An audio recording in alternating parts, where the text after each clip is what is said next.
bersamaku di setiap musim hidupku. Tak pernah kau biarkan ku sendiri.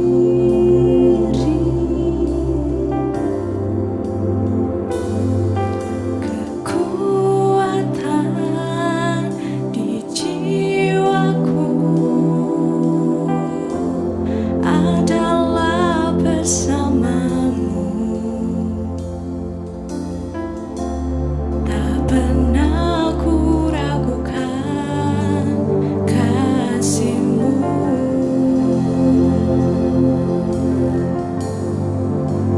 Bersamamu Bapa, ku lewati semua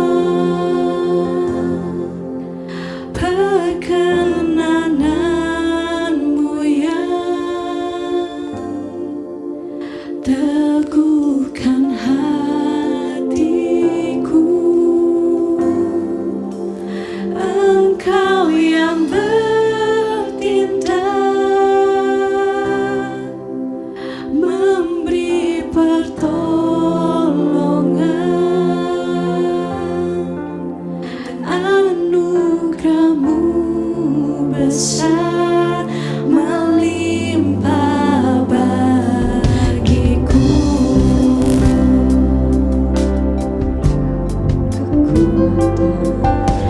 Kekuatan di jiwaku adalah bersamamu. Tak pernah ku ragukan kasih-Mu. Oh, bersamamu Bapa, ku lewati semua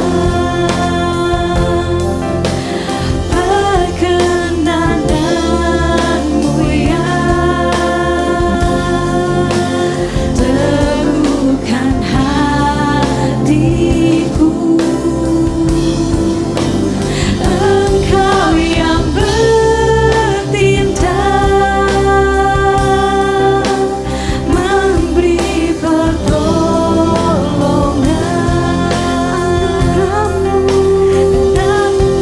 Anugerah-Mu besar melimpah bagiku. Hanya bersama-Mu Tuhan ku rasakan tenang. Yesus, Yesus, terima kasih Tuhan.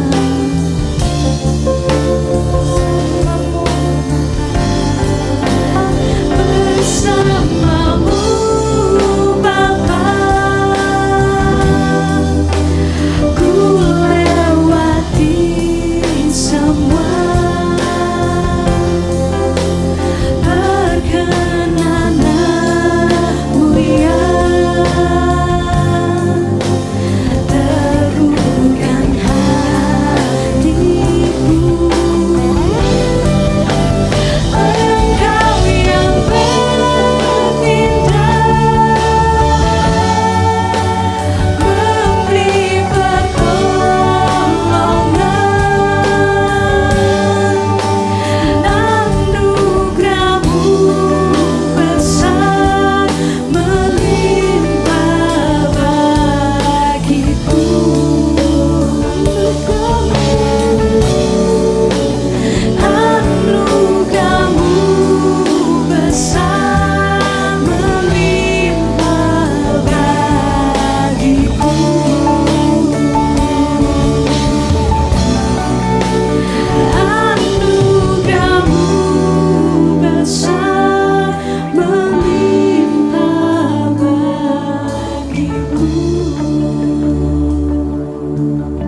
besar melimpah bagiku.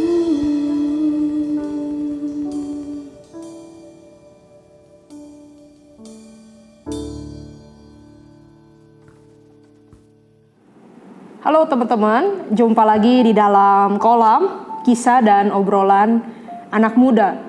Hari ini kita akan masih di dalam series God of Wars. Kita akan melihat satu lagi dewa berhala yang seringkali mengganggu, menguasai hati kita, yaitu berhala cinta kasih. Bagaimana mungkin cinta kasih bisa menjadi berhala? Selama manusia masih hidup di dalam dunia dan peradaban manusia masih berjalan, topik-topik seputar cinta itu akan selalu menjadi topik yang laku untuk dibicarakan dan bahkan laku untuk diperjualbelikan, teman-teman. Ya, kita coba aja lihat ya, segala sesuatu di dalam dunia ini itu membombardir kita dengan unsur-unsur love, teman-teman, unsur-unsur cinta dan kasih sayang. Dulu ya, grup band The Beatles itu zaman dulu pernah membuat sebuah lagu ya, yang kata-katanya all that we need is love. Begitu juga kalau kita lihat film apapun, entah itu putri-putrian ya, princess, superhero, drama Korea ya, atau legenda kerajaan-kerajaan, drama anak SMA ya, itu semua tentang cinta. Apalagi yang terbaru ini ya, The World of a Marriage Couple ya. Teman-teman, bahkan sering digambarkan juga perkelahian, perang itu terjadi karena apa? Karena masalah cinta, ada intrik cinta juga di dalamnya. Ya, kita suka sekali dilihat di dalam film ya. Ada orang yang punya masalah besar dalam hidup dan sepertinya seolah-olah masalahnya itu hanya bisa diselesaikan dengan cinta. Misalnya princess yang hidupnya kasihan banget dan dia hanya bisa diselamatkan oleh seorang Prince Charming gitu, pangeran berkuda yang akan menyelamatkan hidup dia, dan mereka hidup bahagia selamanya, and they live happily ever after. Teman-teman, jadi unsur cinta itu begitu digembar-gemborkan di dalam dunia ini, bahkan ya di dalam iklan yang sebenarnya nggak ada hubungan, teman-teman. Iklan rokok, iklan mobil, iklan sabun pencuci piring gitu ya, itu semua bisa ada unsur cinta-cintaan begitu, padahal nggak terlalu perlu. Nah, storyline-nya itu tapi ada unsur-unsur seperti itu. Jadi gambaran-gambaran ini yang dikonsumsi oleh kita setiap hari, dan ini membentuk kita manusia itu, sadar atau nggak sadar, menjadi pengejar cinta. Bahasa kerennya menjadi budak cinta, teman-teman, bucin. Mungkin kalau dengar kata bucin kita berpikir, oh ya, bucin itu kan anak SMA yang baru pertama pacaran, atau orang-orang yang seumur hidupnya baru jatuh cinta lah, jadi bucin begitu ya, bisa melakukan hal-hal bodoh demi cinta. Yang masih zamannya stalking media sosial, ya, nungguin WA-nya dibales, atau berjam-jam dia nggak ngapa-ngapain, cuma WA-an doang ya, yang masih semua WA tuh di SS begitu ya, yang gak pernah lagi bisa main sama teman-teman karena selalu harus sama pacarnya, yang pakai kaos samaan kemana-mana, terus fotonya diposting di media sosial. Kita ngatain orang yang begitu bucin. Tapi saya mau tanya, apa bedanya orang-orang ini dengan mereka yang misalnya udah lama pacaran tapi digantung gak jelas, gak ada kejelasan, tapi juga gak mau putus karena bilang udah terlanjur, atau nanti takut lah kalau putus gak dapat lagi. Atau apa bedanya ini dengan orang-orang yang sudah tahu kalau pasangannya kasar, suka mukul, males kerja, ya bisanya minjem uang terus, gak bertanggung jawab, bahkan menjauhkan dia dari Tuhan, tapi gak mau putus juga. Even gak mau negur, karena apa? Karena takut ditinggalin. Bukankah ini juga bucin, budak cinta? Apa bedanya bucin anak SMA dengan pasangan suami istri yang misalnya sangat posesif satu sama lain, yang rasanya selalu minta diutamakan, bahkan pasangannya melarang pelayanan, menjauhkan diri dari Tuhan. Bukankah itu juga bucin gitu ya? Cuman bedanya yang satu bucin junior, yang satu bucin senior. Nah, teman-teman, kita udah terbiasa hati kita dikendalikan oleh obsesi kita terhadap cinta. Teman-teman, cinta dan kasih sayang itu sebenarnya adalah pemberian Tuhan yang paling indah. Bahkan Tuhan juga bilang hukum yang terutama di dalam kitab suci itu apa? Kasihi Tuhan dan kasihi sesama. Tapi cinta dan kasih sayang itu justru bisa menjadi berhala kalau dia menjadi obsesi kita. Ketika yang paling kita kejar di dalam hidup ini adalah kasih sayang orang lain, perhatian orang lain, kedekatan hubungan dengan orang lain, melebihi keberadaan Tuhan. Ketika rasanya ada satu orang yang harus kita miliki dalam hidup ini dan kita gak boleh kehilangan. Ketika rasanya penerimaan orang ini, kasih sayang orang ini kepada kita itu menjadi begitu penting. Nah, berhala cinta dan kasih sayang bukan cuma di dalam relasi pacaran atau pernikahan, tetapi juga relasi apapun, persahabatan, pertemanan, sekolah, pertemanan, gereja, satu geng, satu KTB, relasi apapun. Hati-hati ya, kalau teman-teman mengatasnamakan KTB, tapi kemudian teman-teman jadi begitu eksklusif, posesif, orang lain gak boleh masuk. Kalau temennya temenan sama orang lain, kita kemudian merasa insecure, takut ditinggalin. Teman-teman udah menjadikan kasih dan penerimaan itu sebagai obsesi, sebagai berhala dalam hidup kita. Berhala cinta dan kasih sayang juga gak selalu bersifat romantis, gak selalu bersifat seksual, teman-teman. Bisa jadi ada orang tertentu yang kita anggap paling penting di dalam hidup ini, kita harus dekat sama dia, kalau enggak hidup kita hancur. Pada saat itu kita sudah jatuh. Teman-teman, sama dengan akar berhala-berhala yang lain yang terjadi karena kejatuhan manusia di dalam dosa. Pemberhalaan cinta dan kasih sayang juga terjadi ketika kita jatuh di dalam dosa. Sebenarnya Tuhan itu menciptakan kita manusia itu untuk menjadi makhluk kasih. Yang kita tahu ya, manusia yang dikatakan sehat, dikatakan mature, dikatakan dewasa, bahkan dikatakan menaati firman, itu adalah orang yang bisa mengasihi Tuhan dan mengasihi sesamanya. Bisa menerima kasih Tuhan dan kasih sesamanya. Dan bisa membagikannya juga. Nah, ketika kita bisa memberi dan menerima kasih dengan baik, disitulah sebenarnya kita hidup. Hidup kita itu abundant, berkelimpahan. Tetapi teman-teman, karena kita jatuh ke dalam dosa, dosa merusak semuanya. Dosa membuat kita gak bisa lagi menerima kasih. Dosa membuat kita juga menghindari kasih, menghindari Tuhan, menghindari sesama. Karena rasa malu, rasa takut, rasa bersalah. Lebih-lebih kita juga gak bisa mengasihi orang lain, melindungi orang lain, gak bisa. Kita maunya melindungi diri kita sendiri. Lihat saja Adam dan Hawa saling menyalahkan.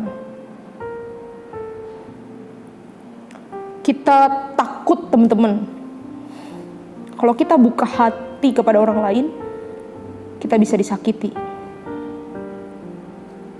Dan kita jadi gak bisa merespons kasih itu dengan benar. Kita juga gak bisa memberi kasih, kita takut kita malah dirugikan. Tapi akhirnya karena awalnya memang hati kita didesain itu untuk mengasihi, menerima dan memberi kasih, akhirnya kita jadi mencari kasih kepada hal-hal yang salah. Bukan kepada Tuhan dan manusia dengan cara yang benar, tapi justru dengan cara yang salah. Dan kita juga mengasihi secara salah. Teman-teman, banyak orang yang menginginkan untuk disayang sama orang yang lebih berkuasa. Disayang sama orang yang lebih di atasnya. Misalnya ingin disayang guru, ingin disayang pendeta, ingin disayang pembina, ingin disayang orang tua. Makanya dia jadi orang yang paling alim, pintar di sekolah, ya, rajin dan aktif melayani di gereja. Ada orang yang sangat ingin diterima teman-temannya, pengen masuk geng, kelompok, kemudian dia rela lakukan apa saja. Sampai dia diperalat temannya juga mau, dibully temannya juga mau, kerjain PR temannya mau. Dia sampai melawan orang tua. Inilah sebabnya kenapa ada orang yang pakai narkoba, yang pulang malam-malam terus meskipun orang tuanya melarang misalnya, yang melakukan banyak hal yang seharusnya dia gak lakukan. Cuman untuk bisa diterima, untuk bisa punya tempat di dalam hidup orang lain untuk bisa dikasihi. Tetapi apakah setelah kita melakukan semua itu, apakah kita benar-benar mendapatkan cinta kasih yang kita rindukan? Seringkali enggak kan. Malah kita akan merasa capek, merasa terpuruk, dan bahkan yang terjadi adalah begini, beda antara apa yang tampil di luar dengan isi hati yang di dalam. Dan justru kita akan jadi semakin takut. Karena kita pikir orang suka kita yang di luar. Kalau mereka kenal kita yang asli, mereka gak akan suka. Justru kasih yang dicari gak didapatkan. Malah hidup berputar-putar di dalam ketakutan, di dalam kelelahan. Bagaimana kita bisa lepas dari berhala cinta kasih ini, tetapi kita justru bisa mendapatkan cinta kasih yang sejati? Ada dua caranya teman-teman yang perlu kita latih dalam hidup ini. Yang pertama, cinta kasih yang sejati itu cuman bisa ditemukan di dalam Tuhan Yesus. Ini mungkin kedengaran klise, tapi ini serius. Cari Tuhan Yesus. Ngomong sama Tuhan Yesus apa yang teman-teman rasakan. Katakan, Tuhan aku bucin, Tuhan aku butuh dicintai, Tuhan aku haus merasakan ada orang yang mau terima aku apa adanya, ada orang yang mengasihi aku, ada orang yang bilang aku berharga. Tuhan, aku selama ini mencari di mana-mana dan aku gak temukan. Dan rasakan kasih Tuhan memenuhi hati kita, memuaskan kita, memulihkan kita. Alkitab katakan sebelum kita ada, Tuhan sudah kenal. Sebelum kita bisa berbuat apa-apa, Tuhan sudah mati buat kita. Bahkan Tuhan katakan, aku mengasihi kamu dengan kasih yang kekal. Kasih Tuhan sempurna. Tuhan gak akan overwhelm, Tuhan gak akan kaget dengan kecacatan diri kita, kelemahan kita, dosa-dosa kita. Sebelum kita kenal Dia, Dia sudah lebih dahulu sayang kepada kita, bahkan mati buat kita. Cari Tuhan, rasakan kasih-Nya. Yang kedua, kalau kita mau merasakan kasih yang sejati, justru teman-teman kita harus membuka diri apa adanya di hadapan orang lain. Bukan hanya melakukan yang bikin orang lain senang, tapi kita benar-benar bawa diri kita apa adanya. Termasuk berani kelihatan lemah, berani rapuh. Kenyataannya, ini kenyataan ya, cinta itu cuma buat para pemberani. Karena apa? Karena kita cuma bisa dicintai sejauh kita membuka diri. Sejauh orang kenal kita 100%. Ada orang yang berkata begini, oh saya gak mau orang lain tahu kelemahan saya. Nanti saya ditinggalin, nanti saya gak disukain. Nanti mereka menolak saya. Tetapi kenyataannya gak begitu. Logika cinta gak begitu. Kita hanya bisa dikasihi sejauh mana kita berani buka diri. C.S. Lewis, penulis yang terkenal, katakan, to love is to be vulnerable. Untuk mencintai dan dicintai, kita harus menjadi rapuh, membiarkan orang masuk ke hidup kita. Bahkan membiarkan dia bisa melukai kita. Ya kalau orang dekat itu bisa melukai kita. Teman-teman, dengan belajar menjadi rapuh juga artinya apa? Kita belajar memberi kasih kepada orang lain meskipun gak dibalas. Meskipun dia akan melukai kita.